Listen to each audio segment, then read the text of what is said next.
Je dirais que mon intérêt pour l'intégration des critères environnementaux, sociaux et de gouvernance dans ces produits, il est vraiment né de l'échange. Depuis là, les 2 dernières années, on est passé dans une nouvelle phase. On a essayé beaucoup de choses. Est-ce qu'on peut faire une première pause, un premier bilan, essayer d'aller aussi vers plus de normalisation, plus de transparence. Donc, ce que j'espère, c'est que ça va conduire à faire mieux et avec toujours plus d'exigences. Donc les entreprises dans lesquelles on investit, elles peuvent perdre de l'argent si elles gèrent mal leur impact sur l'environnement, la société ou leur gouvernance.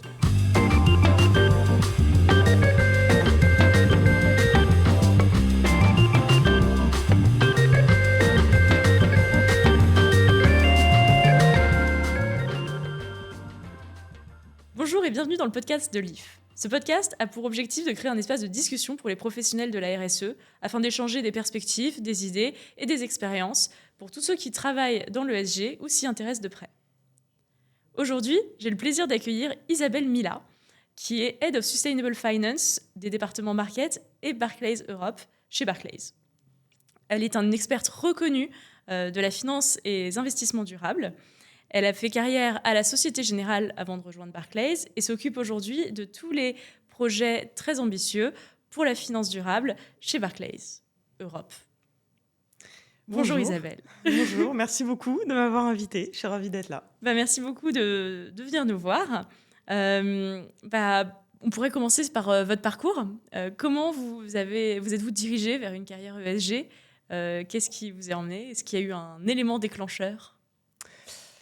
Très bonne question. Alors je dois dire que c'était pas un plan de carrière défini à l'avance. Ça a été le hasard heureux de différentes étapes dans ma carrière. Et la première étape, en fait, ça a été de me diriger vers le monde de l'investissement et de la banque. Donc, vous l'avez dit, j'ai commencé chez Société Générale.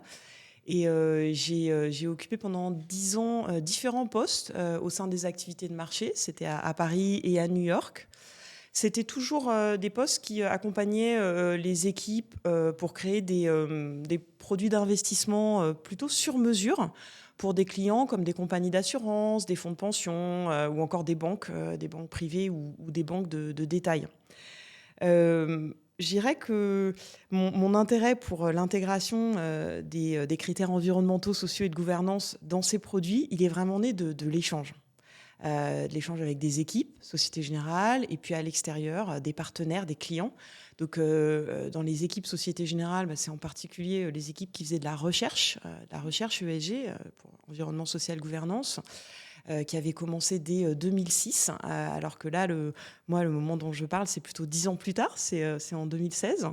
Donc, échange avec les équipes de recherche, échange avec nos clients, bien sûr. Donc, j'ai parlé de différentes catégories de clients, mais je dirais que c'était en particulier les sociétés de gestion, dont je pense, en fait, elles ont vraiment été pionnières dans l'intégration de l'ESG, parce qu'elles ont vu assez tôt, en fait, que c'était des critères importants pour une bonne gestion, finalement, au-delà d'une responsabilité sociétale, mais une bonne gestion de l'argent qui leur était confié. Donc l'échange avec les clients, en particulier les sociétés de gestion. C'est surtout quelque chose qui s'inscrit dans le long terme, j'imagine.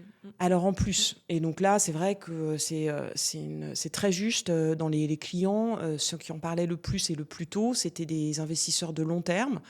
Donc les sociétés de gestion qui étaient au service de, par exemple, compagnies d'assurance ou de fonds de pension. Enfin, effectivement, l'horizon temps, c'est un point crucial en fait sur ces sujets. C'est central chez la finance et c'est central dans la durabilité. Absolument. On l'indique. C'est très très juste. Et je pense que c'est toujours très important d'ailleurs de replacer les échanges financiers en général, mais sur l'ESG en particulier dans l'horizon de temps dont on parle. Et puis aussi sur l'échange, je parlais de partenaires externes. Vous connaissez sûrement les agences de notation ou d'évaluation ou de données ESG, ça dépend comment on les appelle. Donc, vraiment, pour moi, ça a été l'échange. Et je pense que ce qui m'a passionnée, c'était de découvrir la richesse de ces thématiques, le nombre de sujets, le plaisir de l'échange avec les experts, en fait, que je pouvais rencontrer, parce qu'il y a chaque jour, il y a un nouveau sujet, il y a un nouvel expert que je pouvais rencontrer. Et puis, ça, c'est peut-être... j'aime bien relever les défis. Et c'est vrai que là, je sentais bien qu'il y avait un très grand défi à relever pour intégrer ces sujets dans le monde encore plus, quoi, dans le monde de l'investissement, et que ça pouvait être une occasion de renforcer le lien entre le métier que je faisais et peut-être le monde réel, l'économie réelle. Et alors justement, ces défis, c'est quoi les principaux défis pour des entreprises qui veulent mettre en place une stratégie ESG? Alors, je dirais qu'il y a le premier défi, j'ai un tout petit peu abordé le rôle des agences de notation et de collecte de données. Le premier défi, c'est quand même celui de la donnée. Voilà, c'est de savoir faire le bilan, et je crois que c'est d'ailleurs un sujet sur lequel vous les aidez, de voir où elles en sont et quelles sont les données qu'elles vont pouvoir mesurer pour mesurer leur progrès. Ensuite, il y a un défi aussi lié à l'horizon de temps. Enfin, encore une fois, je fais le lien avec ce qu'on disait. Et c'est de réussir à trouver des objectifs ESG pertinents, ancrés, crédibles, ancrés dans la donnée, mais qui également vont pouvoir être atteints dans des horizons de temps raisonnables en fonction de leurs autres objectifs. Donc, je dirais que c'est le deuxième objectif. Et le troisième défi, pardon. Et le troisième défi pour les entreprises, c'est aussi, mais un peu, enfin, un défi général sur ces sujets, celui de la formation, on va dire, sensibiliser ou former au-delà des équipes spécialistes de ces sujets en interne. En fait, le succès, c'est d'embarquer tout le monde, et ça passe par vraiment un gros travail de communication, de formation, et notamment des dirigeants, je crois. Oui, donc mesurer, se mettre des objectifs et embarquer tout le monde et en faire une affaire collective, quoi. Pas quelque chose d'individuel, pas quelque chose qui s'apporte à une seule équipe, mais quelque chose qui concerne toute l'entreprise. Exactement. Alors, ça fait combien de temps que vous êtes dans la finance durable ? Donc, je disais à peu près 2016. Quoi. 2016, voilà, donc les 8 ans. Qu'est-ce que vous fait avez vu 8 ans, comme ouais. évolution en 8 ans sur ces sujets-là ? Ça a beaucoup changé, c'est une bonne question. Je dirais qu'il y a eu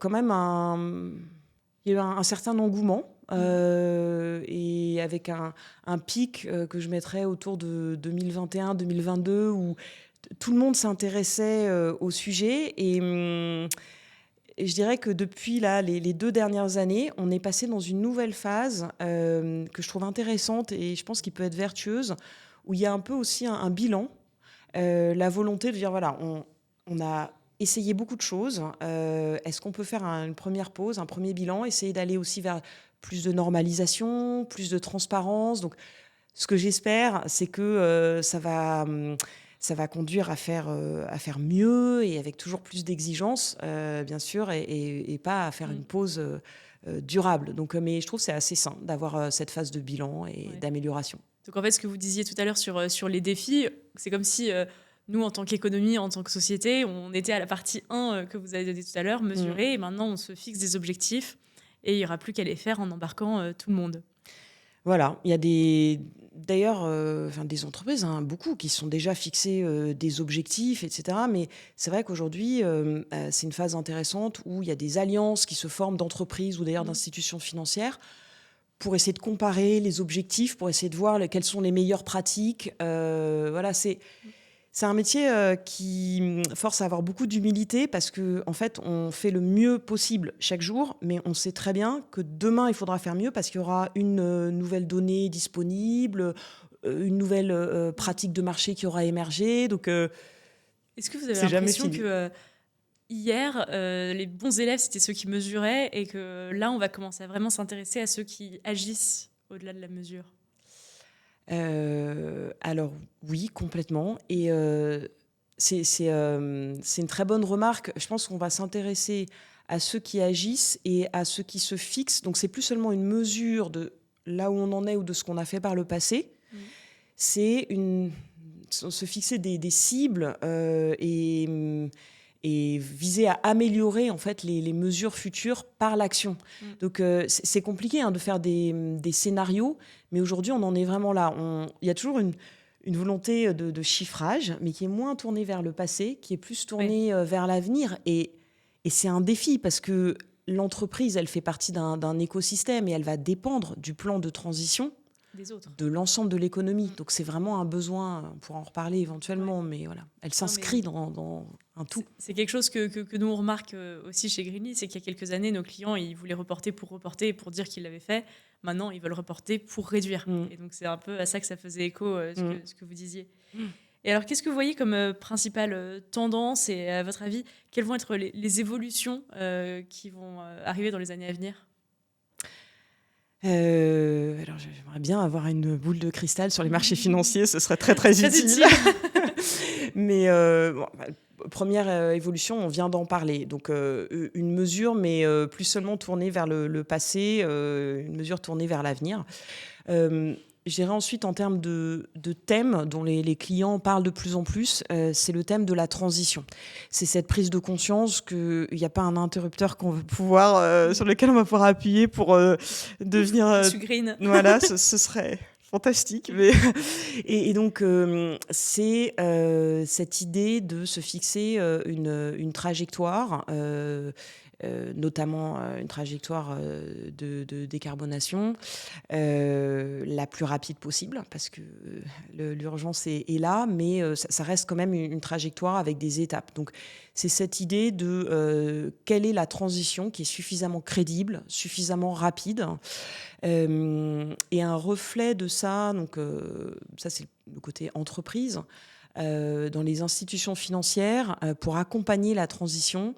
Les clients parlent de plus en plus du besoin d'avoir un impact dans le monde réel, parce que parfois, pour un investisseur, ça peut être assez facile de décarboner son propre portefeuille d'actifs en les revendant sans se préoccuper de qui les rachète. Et aujourd'hui, ça c'est vraiment devenu un sujet clé, c'est d'éviter de décarboner son portefeuille ou pour une banque son bilan, mais en fait sans avoir d'impact dans le monde réel. Et donc comment plutôt essayer d'influencer les clients, les entreprises dans lesquelles on investit, les encourager, leur apporter des benchmarks, etc. Donc pour accompagner la transition. Donc ça, je dirais que c'est un premier sujet clé, la transition. Et toujours dans les thématiques, le deuxième sujet que je citerai, c'est celui de la biodiversité, de la nature. Alors, on a beaucoup parlé de climat et on continue évidemment à beaucoup en parler, avec une métrique clé qui est la tonne de CO2 ou de CO2 équivalent. L'impression, je pense à tort, que c'est une métrique facile. Vous êtes bien placé pour savoir que même cette mesure-là, elle est déjà... J'ai jamais entendu dire que c'était une métrique riche et facile. complexe. Et ben, en fait, moi, les clients auxquels je parle et qui abordent le sujet plus large de la nature et de la biodiversité, ils ont quand même tendance, par comparaison, encore plus difficile, à dire sur le climat, c'était facile, on avait une métrique. Ouais. Je suis d'accord, c'est pas du tout. En fait, c'est pas si Après, facile. quand on regarde les autres métriques S et G, il y en a qui sont quand même plus tangibles, plus faciles à regarder. C'est vrai, mesurer. c'est vrai. Ouais. Compter les femmes à son board, par exemple, je donne souvent ça comme exemple, c'est plus facile que mesurer son scope 3. C'est vrai, absolument. Mais je suis d'accord, la biodiversité, c'est compliqué. On pourrait dire aussi que est-ce que compter les femmes à son board, c'est une métrique suffisante et pertinente pour mesurer la diversité de l'entreprise? Je pense que non, et qu'en réalité, il faut aller bien plus loin. Mais enfin, c'est vrai qu'il y a des métriques quand même tangibles. Ce que je voulais dire, c'est vrai que quand je parle avec des clients, notamment investisseurs, sur les thématiques d'investissement dans le capital naturel ou de préservation de la biodiversité, souvent, voilà, un des sujets qui revient, c'est quelles sont les métriques essentielles sur ce sujet. Donc, bon, c'est ce que je disais tout à l'heure, c'est un domaine tellement vaste qu'il y a énormément de thématiques, mais voilà, si je devais en sortir deux principales comme ça aujourd'hui, transition et nature. Ok, super. Et alors sur la transition, quel est le rôle, selon vous, des institutions financières dans cette transition pour l'économie ? Alors, le premier rôle, c'est de rediriger les financements vers les projets ou les entreprises qui ont une contribution crédible à la transition. Avec, je l'ai dit, le défi de savoir qu'est-ce que c'est qu'une contribution crédible à la transition. Il n'y a pas une définition unique, mais voilà. Donc, le premier rôle, parce que d'une manière générale, pour moi, ce qui est passionnant, c'est qu'une institution financière, elle est au carrefour, en fait, entre les sources de financement et les entreprises qui ont besoin de ces Mmh. financements. Donc sur la transition, comme sur le reste, le rôle, c'est de bien jouer notre rôle de carrefour et d'aiguiller justement Les les financements. investissements et les financements. Donc, je l'ai dit, en fait, dans ce rôle, il y a un rôle qui est lié à l'argent, mais ça va au-delà de l'argent. Il y a un rôle de dialogue avec les clients, entreprises et institutions financières, pour partager justement qu'est-ce que c'est qu'un plan de transition crédible, secteur par secteur. En fait, puisqu'on est à ce carrefour, on parle à un grand nombre d'entreprises. Et donc, on a ce rôle aussi de communiquer sur ce qu'on voit émerger comme meilleures pratiques. Donc ça, c'est aussi, je pense, un rôle important. Et puis, sur la transition, en fait, je pense à un défi particulier qu'on doit contribuer à résoudre. Et c'est tout type d'institutions financières, des institutions financières publiques et privées. Et au sein des institutions financières privées, il y a les banques, mais il y a aussi les investisseurs, dont je parlais tout à l'heure. Et puis, je pense le rôle des assureurs aussi, qui est très important dans leur... Enfin, ils ont un rôle d'investisseur, mais dans le rôle d'assureur aussi. C'est innover. Innover pour trouver des solutions d'investissement ou de financement de la transition qui vont avoir un niveau de retour par rapport au risque qui permet en fait d'attirer beaucoup plus d'argent qu'aujourd'hui vers ces thématiques. Je trouve que quand on dit, enfin c'est des chiffres qui sont assez connus maintenant, qu'on estime qu'il faut environ 5 trilliards, donc milliers de milliards de dollars par an d'ici 2030 pour financer la transition énergétique. Et je pense que l'an dernier, on était au mieux à 3 trilliards. Ça dépend évidemment comment on compte. Mais donc là, il y a un plafond qu'il faut casser. Et je pense qu'avec les solutions qu'on avait, on est arrivé là. Maintenant, il faut innover. Il faut trouver d'autres solutions. Et vraiment, j'insiste sur les partenariats entre les institutions publiques et tout type d'institutions privées pour trouver des nouvelles solutions financières qui ont le bon impact sur la transition, mais aussi le bon niveau de risque et de retour sur investissement pour attirer en fait plus d'argent, plus d'investisseurs. Donc ça, c'est vraiment pour moi le rôle principal. notre rôle, si on veut participer à cette transition. Et alors, en parlant d'innovation, quand vous étiez à la Société Générale, vous avez mené pas mal de projets de durabilité et d'innovation. Quels ont été les projets les plus transformateurs que vous avez menés ? C'est une très bonne question. Et forcément, sur 7 ans, il s'est passé beaucoup de choses. Comme ça, je pense à des moments un peu clés. Je pense à un produit qu'on avait créé qui était le fruit d'un partenariat entre les activités de marché et nos collègues qui faisaient des financements, qui était un produit d'investissement sur mesure pour lequel la banque s'engageait à financer ou à refinancer un montant équivalent de projets environnementaux, par exemple des transports en commun ou des énergies renouvelables, ou des projets plus sociaux. Alors on pourrait penser par exemple à la santé, avec une particularité aussi, c'était une grande exigence sur le fait que ces projets, il ne suffisait pas qu'ils aient un impact positif vert ou social, il fallait aussi éviter une externalité ou un impact négatif. Je parlais des transports en commun, un projet d'infrastructure, ça peut avoir aussi, pendant la construction, des impacts négatifs sur l'environnement, et donc il fallait absolument les gérer dans le projet pour que le projet soit éligible. Donc c'était des notes qu'on appelait des notes à impact positif. Et donc, encore une fois, ça faisait le lien. Je parlais de Carrefour tout à l'heure. C'est un bon exemple, en fait, entre des investisseurs qui plaçaient leur argent dans ces notes, ces produits d'investissement sur mesure, et ce que faisait la banque avec ses financements. Donc, comme j'aime bien les sujets de collaboration, je citerai ce projet-là. Peut-être un autre projet très différent, c'était sur un thème dont j'ai commencé à parler, la biodiversité, la création d'indices actions. Donc, vous savez, les indices, ça sert de référence pour la performance de produits d'investissement, comme des fonds, par exemple, qui sont assez connus. On avait fait un indice action lié à la thématique de biodiversité, et ça a été un projet très long pour trouver la bonne donnée, trouver la bonne diversification sectorielle au sein du panier d'action pour avoir un produit qui avait un filtre biodiversité, mais aussi suffisamment de contrôle du risque pour les financiers, pour les investisseurs auxquels on s'adressait.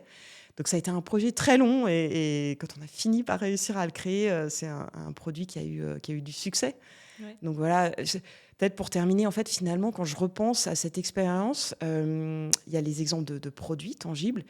Et puis, je dirais aussi la bascule, le moment où vraiment j'ai vu que l'ensemble des activités de marché et avec le sponsorship de la direction, en fait, s'emparait du sujet et disait, en fait, ce sujet d'investissement et de finances durables, c'est un sujet stratégique. Ça dépasse, enfin, les produits sont le moyen d'une fin plus large et plus stratégique. Et je dirais qu'il y a aussi ce moment-là qui m'a marqué.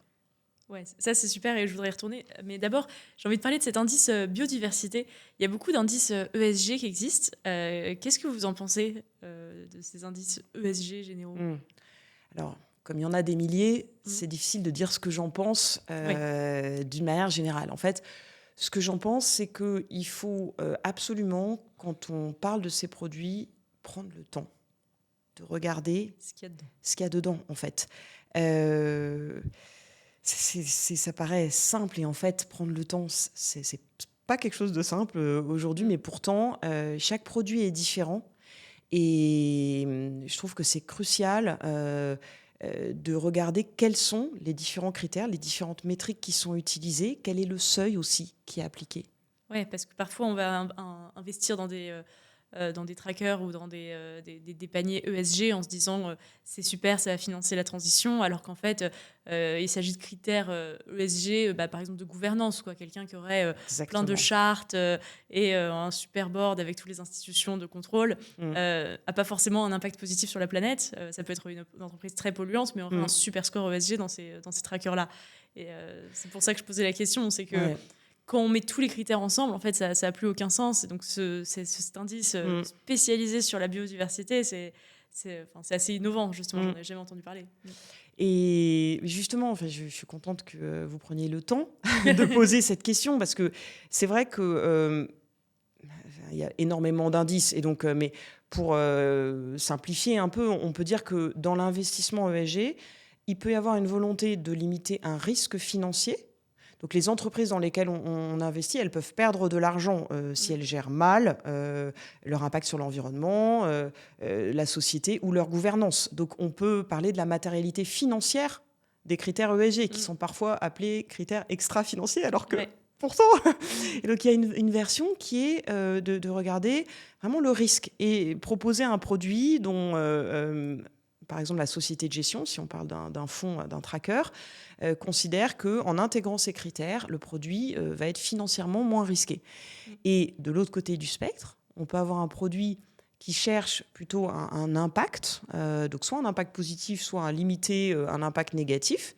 Et donc là, dans mon exemple d'indice biodiversité, en enlevant dans le panier les entreprises qui créent le plus d'impact négatif sur les écosystèmes, on est plutôt dans un exemple de ce second cas de figure et de ce qu'on appelle parfois la matérialité d'impact, par opposition au premier pilier dont je parlais, qui est la matérialité financière. Mais trop souvent, on ne prend pas le temps en fait, de distinguer ces deux aspects qui, bien sûr, enfin, et heureusement, ils sont un peu interconnectés, c'est pas des silos. Mais voilà, je trouve que c'est important de prendre le temps de dire ça.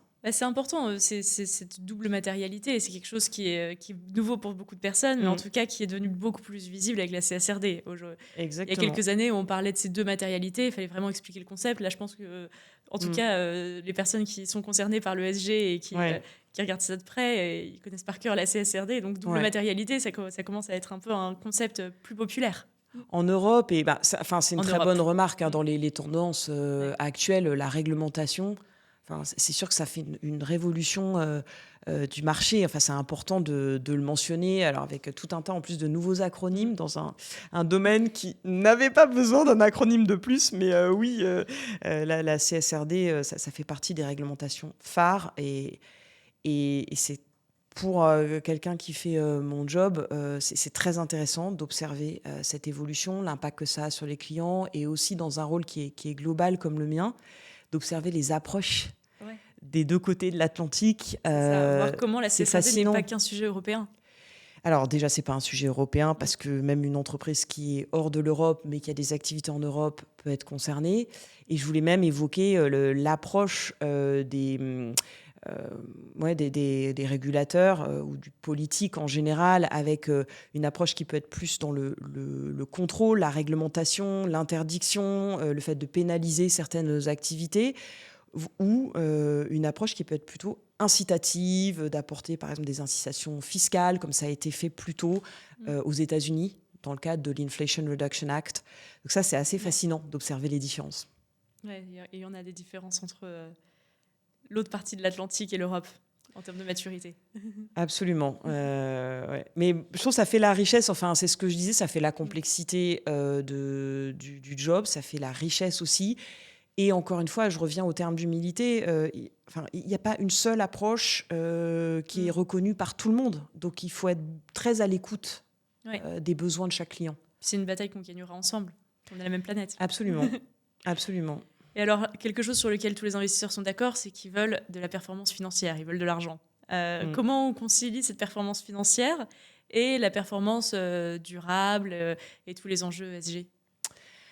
Alors, la première réponse, vous l'avez vous-même apportée tout au début, c'est qu'il faut savoir à quel horizon de temps on regarde cette performance.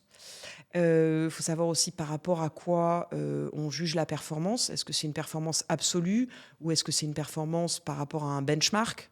Donc, si je suis un fonds d'investissement qui compare sa performance au marché européen, c'est pas du tout pareil que si on compare une performance par rapport au marché action dans le monde. Donc, toujours, voilà, est-ce que c'est une performance absolue ou est-ce que c'est une performance relative et dans quel horizon de temps ?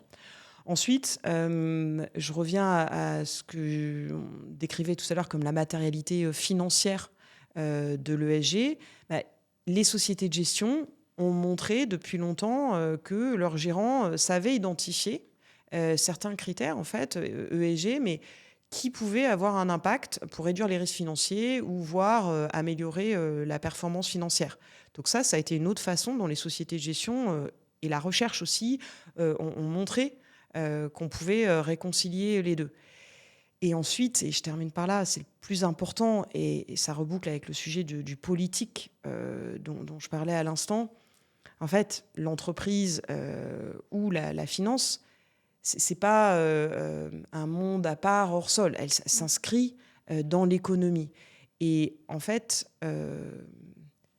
le moyen le plus efficace de réconcilier la performance des entreprises qui font de la transition ou des banques et institutions financières qui financent cette transition, c'est que dans l'économie, par des incitations ou par des obligations, suivant les approches, on fasse en sorte que les entreprises qui polluent, en fait, qui ont un impact sur un bien commun, qui est l'environnement, et qui pouvaient le faire sans que ça leur soit facturé, je schématise un petit peu, ne puissent plus faire ça.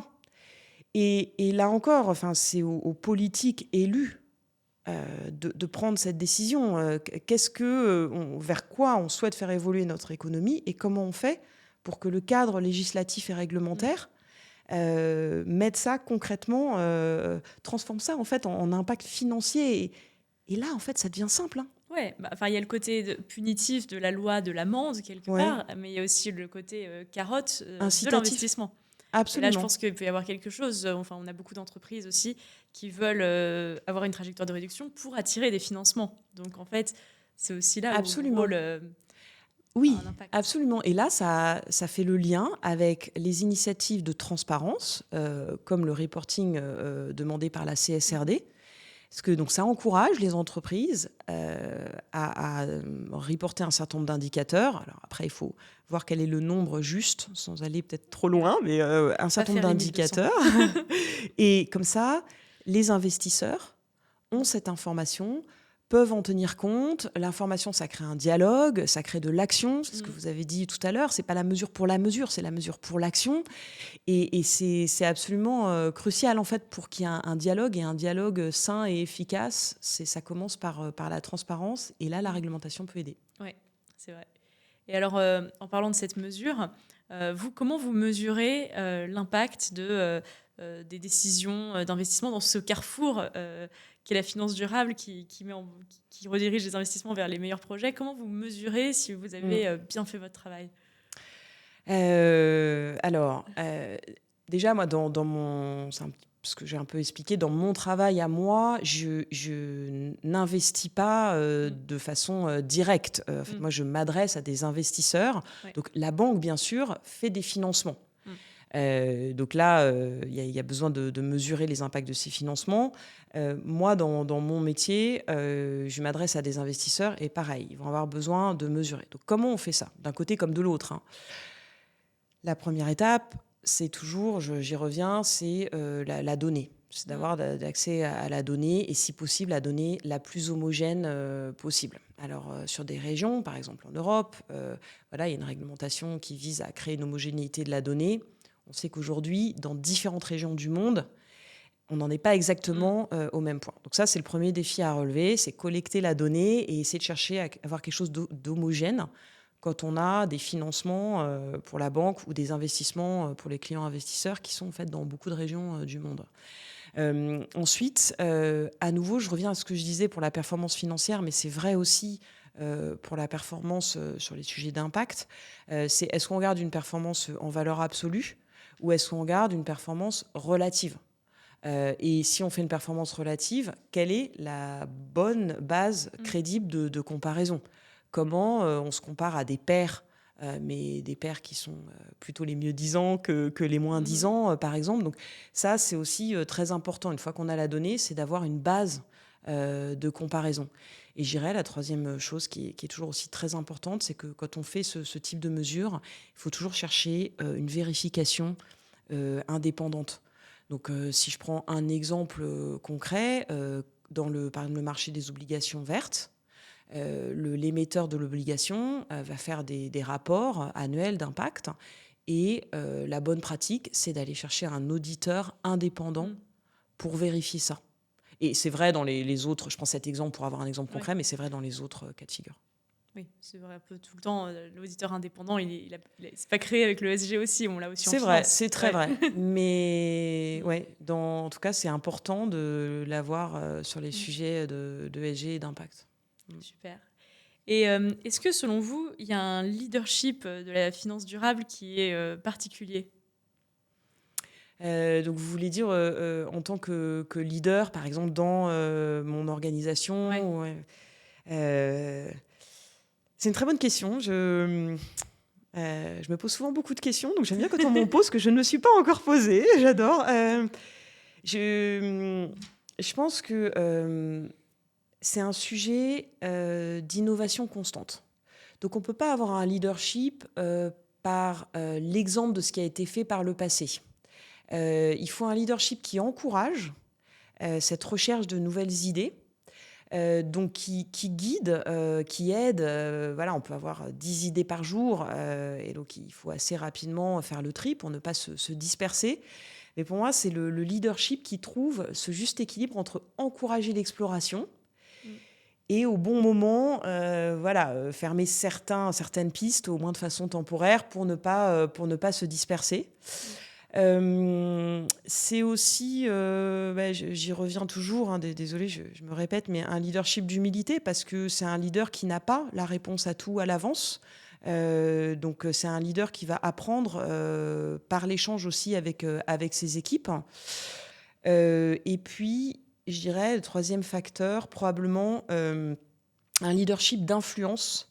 En fait, le leadership, c'est beaucoup moins le leadership d'une petite équipe Mmh. dédiée au sujet de finances durables. Le succès, c'est le jour où tout le monde embarque, je crois que c'était le mot Ouais. que vous employez à juste titre.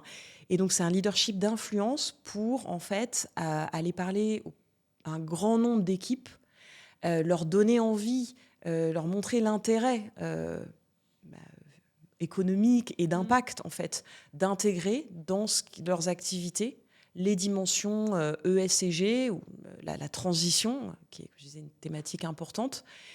Et donc ça, on ne peut pas s'appuyer sur les leviers hiérarchiques, en fait, pour faire Oui. ça. Et donc, Il faut aller je trouve ça, au-delà et voilà, casser les silos. c'est exactement. Mmh. Donc, si on doit résumer le leadership de la finance durable, c'est la capacité d'exploration, mais en même temps de savoir se focus sur Ouais, les bonnes choses, être humble, savoir qu'il faut échanger avec les ouais. experts parce qu'il s'agit de sujets très variés, et enfin communiquer, embarquer les autres et enfoncer des portes pour se faire entendre et pour faire passer ses objectifs. Exactement. Super. Bah alors pour terminer, j'ai envie de vous poser quelques petites questions courtes, un peu plus légères et personnelles qu'on aime bien poser en fin de podcast, D'accord. mais toujours en lien avec votre engagement. Est-ce qu'il y a un film ou un documentaire qui vous a particulièrement inspiré? Alors, en lien avec mon engagement, il y a pas, quelque chose qui me vient à l'esprit tout de suite, pardon. Alors, on Je peut la zapper. J'écoute beaucoup de podcasts, en fait, donc c'est plus que les Tu peux dire ça, documentaires. tu peux poser la question sur les podcasts. Ouais, par exemple, moi, j'aime beaucoup, les podcasts de la Harvard Business School, ou ceux que fait, Bloomberg New Energy Finance, sans vouloir faire de publicité, mais c'est vrai que Non, je les écoute beaucoup, hein, et c'est de très grande, je trouve, qualité. Heu, Dans les films, moi, j'ai un film qui m'a quand même beaucoup marqué récemment, mais qui est, plus sur un sur un autre type de sujet, c'est Tatami, qui parle de ces athlètes, enfin, c'est des ouais. judokas, qui sont originaires, d'Iran et de leur combat. Donc Il moi, vient de ça m'a sortir là, c'est tout ça récent. vient de sortir, pardon, et ça m'a beaucoup marqué. Ok, bah, j'hésite à aller le voir justement, donc j'irai peut-être. Demain, je change de vie. Si vous deviez changer de vie, qu'est-ce que vous feriez? Alors, je pense que peut-être, je reviendrai à quelque chose auquel j'avais pensé quand j'étais, petite fille, mais au contact avec, les animaux, et plutôt les animaux sauvages. Donc je m'étais dit, ouais, c'était en voyant un documentaire d'ailleurs, sur des gens qui, suivaient, les ours polaires dans le Grand Nord, et voilà, leur migration, leurs évolutions, probablement un métier comme celui-là, mais en fait, je crois que c'est un métier où je ne serais pas dans un bureau, en fait, où je serais en contact direct, Avec la avec la nature. nature, et peut-être les animaux, voilà, où je me baladerais dehors. C'est plus au goût du jour que les petits enfants qui rêvaient d'être astronautes. Probablement, c'est vrai que oui, en tout cas, moi, c'est pas à ça que j'avais rêvé. Et si vous aviez une machine à voyager dans le temps et que vous pouviez retourner dans le passé, changer un événement pour que notre planète aille mieux aujourd'hui, qu'est-ce que ce serait? Euh, Alors, c'est difficile, je pense, il y a pas un événement majeur, un certain nombre d'événements, mais euh, On peut la passer, hein, sinon. c'est un peu difficile, ouais, je sais pas, je La réfléchissais. prochaine, c'est en un mot. Alors, si Ouais. je veux Ah, demain en un mot. Et je peux la reposer après, une fois que vous avez le mot. demain en un mot. J'ai failli dire aujourd'hui, parce qu'en fait, sur mes sujets, j'ai envie de dire aux gens que demain, c'est aujourd'hui, et qu'on Bah, ne peut c'est pas super se comme dire réponse, qu'on ça. peut attendre demain pour agir. Bah, je la repose, comme ça on peut le faire en tac au tac. Alors, prochaine question, demain en un mot. Bah, en fait, je dirais aujourd'hui. Pourquoi je dirais aujourd'hui? Parce que j'ai envie de dire à tout le monde qu'on ne peut pas attendre demain pour agir, en fait, qu'il faut agir aujourd'hui. Elle est très belle cette réponse. Est-ce qu'il y a une citation qui vous a inspiré, que vous avez envie de nous communiquer? Alors, comme ça, ce qui me vient à l'esprit, je pense que c'est le but de l'exercice, et j'avoue, je ne sais pas qui a dit ça, mais c'est ils ne savaient pas que c'était impossible, alors ils l'ont fait. On me l'a déjà dit celle-là. Ah, Mais on me l'avait dit différemment, on m'a dit elles ne savaient pas que c'était impossible, alors elles l'ont fait. d'accord. Alors moi, j'avais mis un il avec un S. Oui. Et alors, si vous étiez présidente, qu'est-ce que ce serait votre bataille principale? Ah, forcément, ce serait de construire un plan de transition pour le pays, dans un horizon de temps compatible avec les engagements qu'on a pris dans un accord qui a été fait chez nous, à Paris. Ouais. Super. Bah, merci beaucoup Isabelle. Vous êtes Head Merci à of vous. Sustainable Finance des départements Markets et Barclays Europe chez Barclays. Et merci pour votre temps. C'était un super échange sur la finance durable. Merci à vous de votre invitation. Et merci à vous. Je vous retrouve bientôt pour le prochain épisode de Leaf Media.